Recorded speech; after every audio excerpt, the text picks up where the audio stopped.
हिंदी में यूपीएससी की तैयारी से संबंधित प्रोग्राम्स को देखने के लिए सब्सक्राइब करें स्टडी IQ IAS हिंदी। नमस्कार साथियों, मैं कुणाल आप सभी का स्टडी IQ IAS हिंदी पे स्वागत करता हूं और आज हम लोग बात करने वाले हैं सुप्रीम कोर्ट के एक अहम फैसले की जो जुड़ा हुआ है किशोर निजता के अधिकार से। अब हमारे आर्टिकल का क्या कहना है, सबसे पहले वो समझते हैं। तो आर्टिकल का कहना है the issue with criminalizing all adolescent relationships, यानी कि जो किशोरों के संबंध है, तो क्या किशोरों के सभी संबंधों का अपराधीकरण करना वास्तव में सही है। अब ऐसा हम क्यों कह रहे हैं और किशोरों के संबंधों की बात यहाँ पर क्यों की जा रही है, तो इसके लिए ज़रूरी है कि आप लोग एक मामला समझें।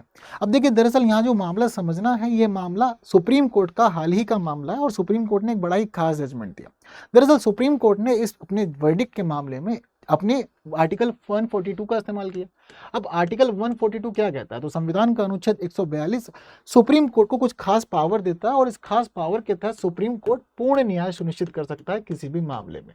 तो सुप्रीम कोर्ट को यह अधिकार है कि वो पूर्ण न्याय सुनिश्चित करने के लिए किसी प्रकार का आदेश या डिक्री पास कर सकता है, उसको यह अधिकार है। अब दरअसल सुप्रीम कोर्ट ने आर्टिकल 142 का इस्तेमाल किया पूर्ण न्याय सुनिश्चित करने के लिए और पॉक्सो के मामले के तहत एक व्यक्ति, जो व्यक्ति यौन उत्पीड़न का दोषी माना जा रहा था, जिस व्यक्ति को अपहरण का दोषी माना जा रहा था, जिस व्यक्ति को बाल विवाह का दोषी माना जा रहा था, एक ऐसे व्यक्ति को सुप्रीम कोर्ट ने बाइज्जत बरी कर दिया और जेल से रिहा कर दिया। और जबकि हमारे कोलकाता हाईकोर्ट ने इसी व्यक्ति को 20 साल की सजा दी थी, लेकिन उस व्यक्ति की 20 साल की सजा को हटा दिया गया और उस व्यक्ति को जेल से रिहा कर दिया गया। अब सोचने वाली बात यह है कि पॉक्सो जैसे संवेदनशील मामले में सुप्रीम कोर्ट ने आर्टिकल 142 का इस्तेमाल करते हुए व्यक्ति को रिहा क्यों किया, ये अब हम लोग के सामने प्रश्न बन जाता है। अब इस प्रश्न के पीछे की एक कहानी है, आप लोग को वो कहानी समझनी पड़ेगी। जब आप वो कहानी समझ जाएंगे तो आपको पता लगेगा कि सुप्रीम कोर्ट ने ये जजमेंट क्यों लिया। तो देखिए, दरअसल ये जो मामला है ये शुरू होता है एक लड़की और एक लड़के से।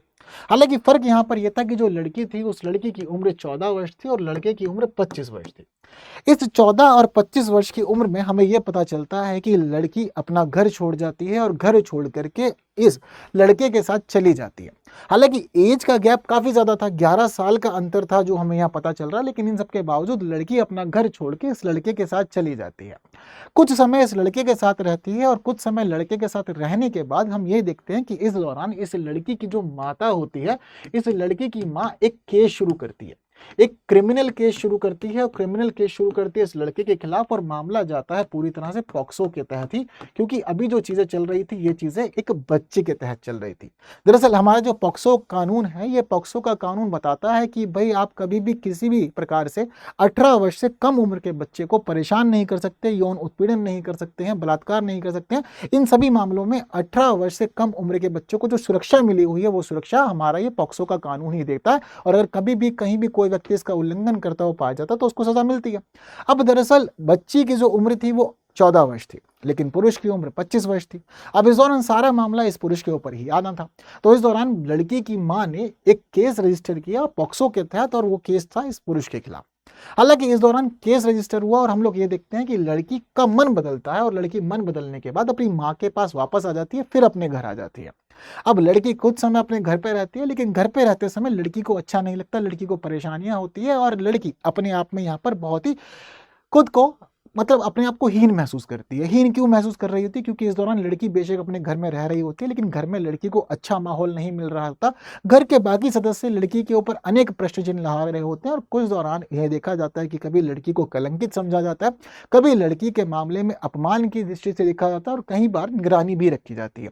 अब इस पूरे के पूरे मामले में लड़की कुछ दिन तक का समय तो बिता लेती है, कुछ समय तो रह लेती है, लेकिन कुछ समय रहने के बाद जब वो इस पूरी की पूरी स्थितियों से बहुत ज्यादा परेशान हो जाती है तो लड़की फिर निर्णय लेती है कि जब मेरी चीजें जोड़ ही दी गई हैं, जब मेरी स्थिति चल ही रही है और अब आगे की चीजों के लिए मेरे साथ कोई भी सपोर्ट नहीं कर रहा, तो मैं क्यों इस घर में रहूं। तो उसके बाद लड़की अपना घर छोड़ के फिर दोबारा उसी लड़के के पास जाती है, लेकिन अब की बार लड़के के पास जाने का मामला अलग था। जब पहले लड़के के पास गई थी तो उम्र 14 वर्ष थी और उस समय स्थिति इनकी नॉर्मल रही थी और इन्होंने अपने संबंधों को आगे नहीं बढ़ाया, यानी कि इन्होंने शादी विवाह वगैरह ऐसी चीजों को अभी आगे नहीं कंप्लीट किया था। लेकिन अब लड़की की उम्र 16 वर्ष हो गई थी और 16 वर्ष की उम्र में लड़की फिर लड़के के पास जाती है और लड़के के पास जाकर के अब ये दोनों विवाह करते हैं और ये दोनों केवल विवाह ही नहीं करते हैं बल्कि विवाह के 1 साल के बाद इनकी एक बच्ची भी हो जाती है। अब ये 3 लोगों की एक फैमिली हो जाते हैं।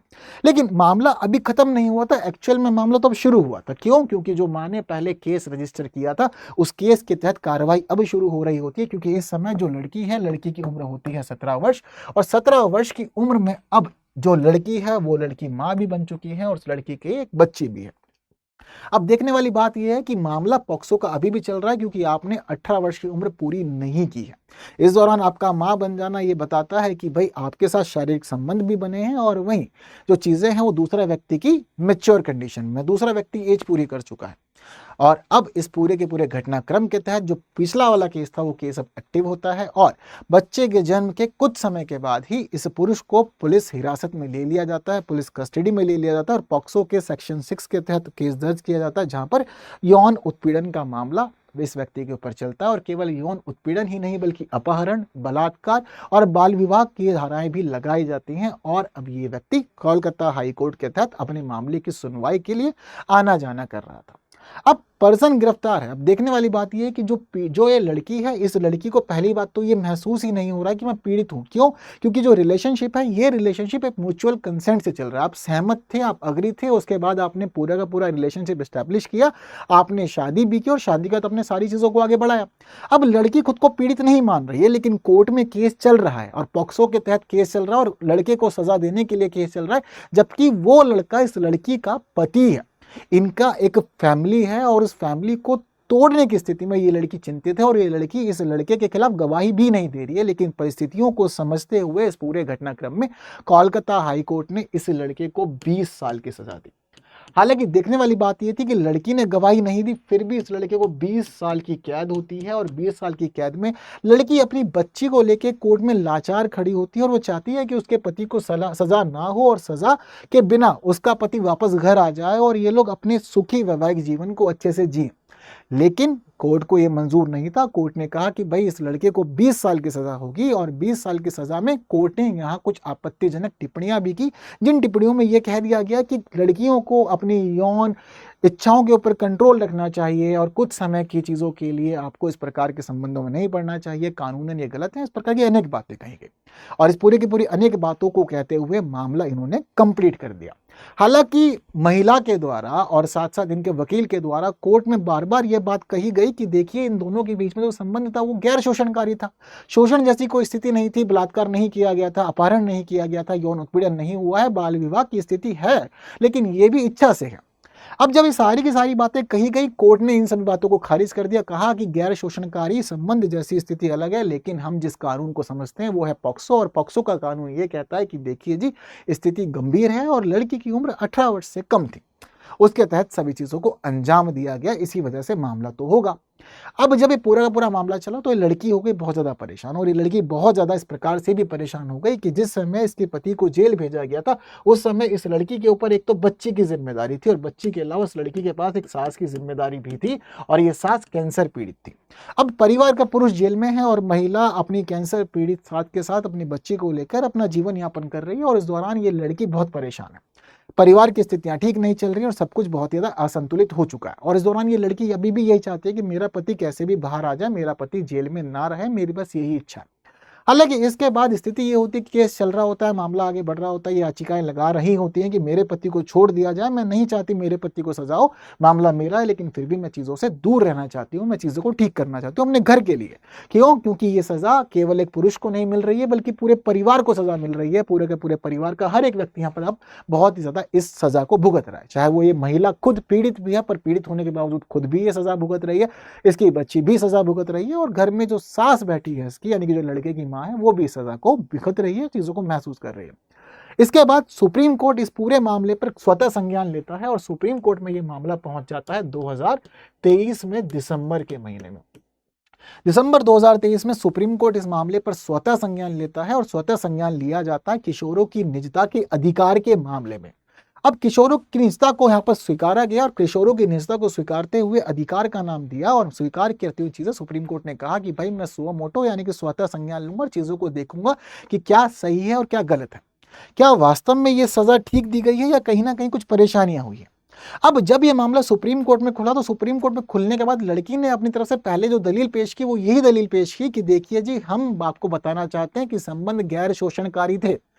वो खुद को पीड़ित नहीं मानती है, वो खुद को उसकी पत्नी मानती है, उसको पता है कि सभी संबंध स्वेच्छा से थे, सभी चीजों में मेरा कंसेंट था, मेरी मर्जी थी, मैं इसलिए सब कुछ आगे बढ़ी थी। लड़की खुद को पीड़ित नहीं मान रही, पत्नी मान रही है। इस लड़की के कहने के संबंध गैर शोषणकारी थे और उन्होंने बात रखी बड़े किशोरों के अधिकारों के बारे में। उन्होंने बताया कि जो बड़े किशोर होते हैं उनकी स्थिति क्या होती है।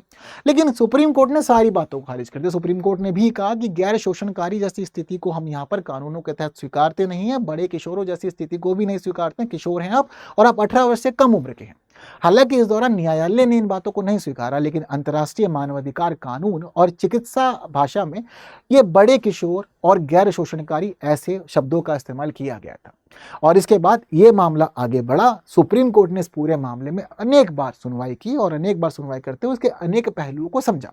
पर इसके अनेक पहलुओं को समझते हुए सुप्रीम कोर्ट डिलेमा में फंसा हुआ था। सुप्रीम कोर्ट दुविधा में था और दुविधा थी एक तरफ पॉक्सो कानून की कि भाई व्यक्ति को सजा दी जानी चाहिए या नहीं दी जानी चाहिए, क्योंकि लड़की की उम्र 16 साल थी जिस समय विवाह हुआ और बाकी चीजें हुई। लेकिन दूसरी स्थिति जो सुप्रीम कोर्ट की नजरों के सामने आ रही थी वो परिवार की आ रही थी। परिवार में एक उसकी पत्नी है, एक छोटी बच्ची है और साथ में उसकी कैंसर पीड़ित सास है। अब सुप्रीम कोर्ट इस पूरे के पूरे डिलेमा में फंसा हुआ था, तो इसीलिए सुप्रीम कोर्ट ने एक फैसला सुनाने से पहले एक समिति गठित की, एक विशेषज्ञ समिति बनाई गई जिसमें चिकित्सा विशेषज्ञ भी रखे गए, जिसके अंदर यहाँ पर चिकित्सा विशेषज्ञों के अलावा हम लोग ये भी देखते हैं कि साथ साथ समाज विशेषज्ञ भी रखे गए, बाल अधिकार विशेषज्ञ भी रखे गए। कई लोगों को मिलाकर एक समिति बना और समिति से बोला गया कि मामला जटिल है, इस जटिल मामले का अंतिम निर्णय किस प्रकार का होना चाहिए, आप अंतिम निर्णय पर पहुंचिए और स्थिति को बताइए। अब इस विशेषज्ञ समिति ने सभी मामलों को जाना समझा और सभी मामलों को जानते समझते हुए एक पहलू पे पहुंचे और वो पहलू था भारत में रोमांटिक केसेस का। कौन सा? रोमांटिक केसेस का। अब दरअसल इन सभी लोगों ने एक खास चीज महसूस की कि भारत के सभी राज्यों से पॉक्सो के केसेस रजिस्टर हो रहे हैं, लेकिन पॉक्सो के रजिस्टर होने वाले केसेस में यह भी पता चल रहा है कि एक बड़ी संख्या रोमांटिक केसेस की है, यानी कि संबंध शोषणकारी नहीं है, जबरदस्ती से नहीं बनाए गए हैं। वो लोग रिलेशनशिप में थे, वो लोग अंडरस्टैंडिंग रखते थे, उनका कंसेंट था, जिसके बाद उन्होंने संबंध बनाए। तो कोर्ट ने ये बात एक्सेप्ट करी उस समय समिति के माध्यम से कि रोमांटिक केसेस का मामला देश में बहुत ज्यादा है और 1715 रोमांटिक केस उस समय संज्ञान में लिए गए थे कि भाई देश में स्थिति इस प्रकार की चल रही है। केवल बात रोमांटिक केसेस तक ही नहीं थी, बल्कि जिस समय पॉक्सो के तहत केस रजिस्टर हुआ और केस रजिस्टर होने के दौरान जो लड़की इस मामले में पीड़ित मानी जा रही थी, जब लड़की से बोला गया कि भाई आपके साथ स्थितियां क्या रही हैं, तो लड़की ने जो व्यक्ति आरोपी है, आरोपी के खिलाफ किसी भी प्रकार का बयान देने से साफ मना कर दिया, आरोपी के खिलाफ कोई गवाही नहीं दी। अब यहां पर पता चलता है कि भाई जो इनका रिलेशनशिप था, जो इनके कंसेंट थे, वो एक्चुअल में आपस में क्लियर थे, चीजों में कंफर्टेबल थे, तब जाके आगे ये बढ़े। वहीं इसके अलावा एक पहलू ये भी स्वीकार किया कि जो सजा व्यक्ति को दी जानी चाहिए, क्या वो सजा व्यक्ति को दी जा रही है या वो सजा पूरे परिवार को दी जा रही है। अब इस पूरे मामले का संज्ञान लेते हुए सुप्रीम कोर्ट ने अंत में आर्टिकल 142 जिसमें पूर्ण न्याय की स्थिति है सुप्रीम कोर्ट के, तो सुप्रीम कोर्ट ने पूर्ण न्याय सुनिश्चित करने के लिए अपना एक आदेश पास किया और आदेश पास करते हुए व्यक्ति को रिहा कर दिया, कहा कि भाई आप जाओ और घर संभालो। इस दौरान जिसे हम पीड़िता मान रहे थे वही पीड़िता बहुत अधिक खुश हुई, उसके लिए एक नया जीवन की शुरुआत, यानी कि अब अच्छे दिन की शुरुआत मानी जा सकती थी, जो दुख भरे समय के बाद अब शुरू हो रहा था। बच्ची का पिता वापस अपने घर आ चुका था, माँ का बेटा भी घर था और पत्नी का पति भी उसके साथ रह रहा था, तो ये एक अच्छे जीवन की शुरुआत सुप्रीम कोर्ट ने मानी। हालांकि सुप्रीम कोर्ट ने जिस समय फैसला दिया, फैसला देते हुए कहा कि देखिए इस फैसले को किसी प्रकार के आधार के रूप में नहीं स्वीकारा जाना चाहिए, ये एक अपवाद की स्थिति है, एक असाधारण स्थिति हम लोगों ने देखी जिस वजह से हमने ये फैसला दिया। हालांकि आप लोगों को सुप्रीम कोर्ट का ये फैसला कैसे लगा ये मुझे जरूर बताना कि क्या सुप्रीम कोर्ट ने सही किया या गलत किया। लेकिन सुप्रीम कोर्ट अंत में इसी फैसले पर और व्यक्ति को छोड़ दिया गया। इस फैसले को दिए जाने के साथ साथ अब मन में ये भी प्रश्न आता है कि एक्चुअल में जो मामला महिला का था वो कई विफलताओं से जुड़ा हुआ था। हम देखते हैं यहाँ सामाजिक विफलता भी देखने को मिली, क्योंकि समाज की विफलता के बाद जब लड़की घर आ चुकी थी, परिवार की स्थितियों में उसको परेशान किया गया, तब वो लड़की दोबारा से पुरुष के पास चली गई और शादी कर ली। न्याय व्यवस्था की विफलता भी थी, क्योंकि आपने बाकी और पहलुओं पर विचार नहीं किया, केवल आप एक ही पहलू पर टिके रहे और उसी के अकॉर्डिंग आपने जजमेंट सुना। सामुदायिक अपमान की भावना जो लड़की को फेस करनी पड़ी, ये भी एक विफलता का कारण बनती है, जिसकी वजह से एक परिवार खराब हुआ है और लड़की को भी सजा मिली और पुरुष को तो मिली ही मिली। परिवार द्वारा परित्याग कर दिया गया था, लड़की का परिवार से कट ऑफ हो गया था, वो केवल इसको एक गलत दृष्टि से, कलंकित दृष्टि से, या फिर हम कहें कि सीधे तौर पर एक अलग ही दृष्टि से, अपमान निगरानी की दृष्टि से ही हमेशा देखा करते थे। इसके अलावा पितृसत्तात्मक न्यायिक भाषा का ही इस्तेमाल किया गया। लड़की को पीड़ित ही माना गया और उसके बाद पुरुष को सजा देने की विचारधारा ही आगे बढ़ाई गई। अनुपस्थित बाल संरक्षण व्यवस्था, तो हम लोगों ने यहाँ पर यह भी देखा कि हमारे देश के अंदर एक अनुपस्थित बाल संरक्षण व्यवस्था भी रही, बच्चे को संरक्षण नहीं मिला गया किसी भी चीज़ों के लिए और वो अपने सभी चीज़ों के लिए परेशान होती रही। भ्रष्ट कानूनी प्रथाओं का भी यहाँ पर एक प्रकार से इन्वॉल्वमेंट माना गया और सनसनीखेज मीडिया कवरेज हुआ था इस पूरे के पूरे मामले में, जिस वजह से मामला बहुत हाइप में भी रहा और दिक्कतें काफ़ी ज़्यादा फिर बाद में सभी को हुई। केवल बात यहीं तक ही सीमित नहीं थी, बल्कि यहाँ पर यह भी सोचने वाली बात है कि जो पीड़ित था वो किस चीज़ का पीड़ित रहा, क्या वास्तव में पीड़ित रहे आप कानूनों के, क्योंकि 2012 में हमारे देश के संसद ने जो एज ऑफ कंसेंट थी, सहमति की उम्र थी, उसको 16 वर्ष से बढ़ा के 18 वर्ष कर दिया गया। अगर 16 वर्ष की उम्र पे ही रहते तो ये मामला आगे नहीं बढ़ता, ये 18 वर्ष की उम्र की वजह से मामला है। तो क्या कानूनों का पीड़ित माना जा सकता है? क्या गैर शोषणकारी सहमति संबंध की परिकल्पना नहीं है हमारी व्यवस्था में, क्या इसका पीड़ित माना जा सकता है? हम लोग ये मानते हैं कि संबंध बने हैं, शोषणकारी है गैर शोषणकारी, हम उस पर ध्यान ही नहीं देते। कानून किशोरियों को पीड़ित मानता है, हम लोग हमेशा से ही पीड़ित मानते हैं। हम लोग की स्थिति है, जब कभी भी ऐसा कोई मामला आएगा तो हम ये सोचेंगे कि व्यक्ति जो महिला है वो पीड़ित है। हम लोग पुरुषों को ही दोषी मानते हैं और हम लोग हमेशा यही मानते हैं कि अब न्याय होना चाहिए, पर हम ये नहीं सोचते कि क्या रिलेशनशिप कंसेंट से थे या फिर कंसेंट के बिना थे। हमें ये भी अप्रोच सोचनी चाहिए। तो पीड़ित आप इस मामले में भी हो सकते हैं। उसके अलावा कानून ने इसको अपराध माना पर पीड़िता ने नहीं माना। पीड़िता के लिए वो परिवार था, उसके लिए वो उम्मीद थी, उसके लिए वो पति था, उसके लिए वो सब कुछ था, लेकिन कानून उसको लगातार आरोपी मानता रहा, बाद में दोषी मानता रहा और बाद में महिला को भी उस चीज़ की सजा मिली। महिला का दृष्टिकोण क्लियर था, महिला का स्थिति यही थी कि वो उसके साथ ही रहना चाहती थी और वो चाहती थी कि इसको सजा ना मिले। और इसके अलावा पोक्सो अधिनियम के मूलभूत तनावों और किशोर यौनिकता की जमीनी हकीकत को उजागर भी किया गया, यानी कि यहाँ पता चला कि एक्चुअल में जब आपकी एज बढ़ती है तो 16, 17, 18 की एज पर पहुंचते पहुंचते आपके शरीर की चीज़ें बदलती हैं और वो आपको कहीं ना कहीं चीज़ों से जोड़ करके, व्यवहार से जोड़ करके, आपके प्यार से जोड़ करके वो आपको इन प्रकार के संबंधों में भी ले जाती है। तो यहाँ पर एक सच्चाई हमें समाज की ये भी पता लगी, जो आजकल हम लोग बहुत ज़्यादा नॉर्मली देख भी रहे। तो ये है इस पूरे के पूरे मामले का सारांश। अंत में अब आप लोग का क्या ओपिनियन है, क्या लगता है कि चीज़ें सही हुई हैं गलत, कमेंट में ज़रूर बताना। इसके अलावा कमेंट में मुझे बताना है इस क्वेश्चन का आंसर कि एज ऑफ कंसेंट को कब घटा के बढ़ा करके 16 वर्ष से 18 वर्ष कर दिया गया था। तो 2010, 12, 16 या 18 में से क्या है सही उत्तर। इसके अलावा स्टडी आईक्यू में एडमिशन की लास्ट डेट है 20 जुलाई हमारे P2I फाउंडेशन बैच में। ये P2I फाउंडेशन बैच 3 वर्षों के लिए चल रहा है, 26, 27, 28 के लिए। इंग्लिश और हिंदी मोड पर चल रहा है।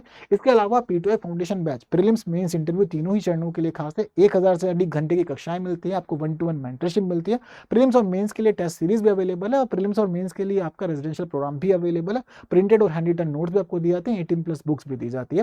तो कोर्स अल्टीमेटली आप लोग के लिए बहुत महत्वपूर्ण है। इसके अलावा अगर आप टेस्ट में पार्टिसिपेट करके टॉप परफॉर्मर बनते हैं तो 11,000 का प्राइस भी मिलता है। इसके साथ ही आप प्रीलिम्स क्लियर करते हैं तो पूरी फीस रिफंड भी हो जाती है। तो फिलहाल कीजिए KL लाइव कोड का यूज बेस्ट डिस्काउंट लेने के लिए, और बेस्ट डिस्काउंट के साथ साथ आप ये भी समझिए कि 9,999 पे फिलहाल आपको ये बैच मिल रहा है, जो कि बहुत कम है। इसलिए कीजिए एनरोल, और एनरोल करते हुए चीज़ों को आगे बढ़ाइए। इसके अलावा मेरे साथ कहाँ जुड़ सकते हैं? टेलीग्राम, इंस्टाग्राम, फेसबुक और एक्स पे आप जुड़ सकते हैं, ये आपकी चीज़ें खास हैं। और आप लोग मेरे साथ जुड़ सकते हैं टेलीग्राम चैनल पे, जहाँ फाइल्स भी मिलती हैं, बाकी और अपडेट भी आपको यहीं पे दिए जाते हैं। तो बस आज की क्लास में इतना ही। फिलहाल वीडियो को शेयर करना, जिन्होंने लाइक नहीं किया लाइक भी कर दीजिएगा। बाकी की बातें होंगी आने वाले समय में। हालांकि अंत में एक प्रश्न ये बनता है कि क्या हमारे देश में एज ऑफ कंसेंट को घटा दिया जाना चाहिए, क्या कम एज कर देना चाहिए? ये भी आप मुझे जरूर से बताइएगा। तो बस वीडियो शेयर कीजिए, लाइक कीजिए, बने रहिए ऐसी वीडियो देखने के लिए study IQ IAS Hindi YouTube channel पर। Thank you so much. जय हिंद। स्टडी IQ IAS, आपका सिलेक्शन हमारा मिशन।